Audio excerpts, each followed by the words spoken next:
ये कहानी है एक छोटी सी मासूम सी बच्ची मीरा की, जिसकी बड़ी बहन थी रिया, जिसकी हालत बहुत गंभीर थी। उसके दिल में सुराख था और उसे हार्ट ट्रांसप्लांट की ज़रूरत थी, लेकिन कई कोशिशों के बाद भी डॉक्टर रिया के लिए दिल नहीं ढूंढ पा रहे थे। रिया के माता पिता की हिम्मत तो जैसे धीरे धीरे जवाब दे रही थी। रिया के पिता अमन अपनी सारी कोशिशों में नाकाम होकर पूरी तरह से निराश हो चुके थे। उन्होंने हार मान ली थी कि अब तो बस वो सिर्फ दिन और घंटे ही गिन रहे थे। हॉस्पिटल से एक दिन जब वो घर लौटे तो सबसे छोटी लड़की मीरा ने दरवाज़ा खोला। पापा को देखते ही वह बोली, पापा दीदी कैसी हैं? क्या कोई डोनर मिला?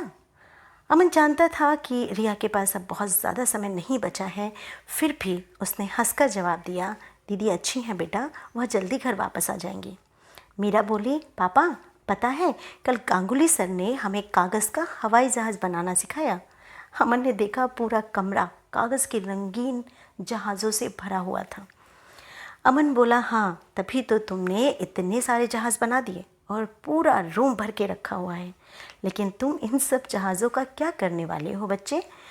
मीरा बोली, पापा सर कह रहे थे कि हम इन जहाज़ों पर अपनी ख्वाहिश लिखकर उड़ाएंगे, तो भगवान हमारी ख्वाहिश ज़रूर सुन लेंगे, इसलिए मैंने ये सारे जहाज़ दीदी के डोनर ढूंढने के लिए बनाए हैं। और देखो इसमें मैंने आपका मोबाइल नंबर भी लिख दिया है, आप मेरे साथ ये जहाज़ उड़ाएंगे ना पापा? तभी वहाँ मीरा की माँ आई। वो बहुत दुखी थी और वह मीरा को यह कहते हुए ज़बरदस्ती अंदर कमरे में ले गई कि बेटा तुम तो बिल्कुल पागल हो गई हो, जाओ और जाकर सो जाओ, ऐसा भी कभी होता है? अमन सोचने लगा, काश मीरा की ख्वाहिश सचमुच पूरी हो जाए। तभी अमन को याद आया कि उसके एक दोस्त के पास अपना खुद का हेलीकॉप्टर था। अमन ने तुरंत फ़ोन उठाया और दोस्त को मिला दिया। दोनों में कुछ देर तक बात हुई और अगले दिन मिलने के लिए सुबह 8 बजे का वक्त तय हो गया। अमन, उसकी पत्नी और मीरा ने रात भर बैठकर सैकड़ों जहाज़ बनाए। अगले दिन सुबह 8 बजे मीरा और अमन अपने दोस्त के हेलीकॉप्टर में बैठकर आसमान में गए और वहाँ से सारे कागज़ के जहाज़ एक एक करके नीचे उड़ाने लगे। अमन मीरा को लेकर जब वापस हॉस्पिटल पहुँचा तो उसे पता चला कि रिया को दिल के लिए डोनर का कॉल आया था। एक प्रोफेसर के बेटे की रोड एक्सीडेंट में मृत्यु हो गई थी और वह अपने बेटे का दिल रिया को देना चाहते थे, सिर्फ इसलिए क्योंकि उन्हें कागज़ के हवाई जहाज़ पर एक छोटी सी बच्ची की ख्वाहिश लिखी मिली थी। वह उस बच्चे की ख्वाहिश पूरी कर अपने बेटे को ज़िंदगी देना चाहते थे। तो देखा, जब हमें चारों तरफ सिर्फ अंधेरा ही अंधेरा नज़र आता है तो कहीं ना कहीं एक चिराग की रोशनी भी छुपी होती है, जिसे सिर्फ हमें देखना होता है।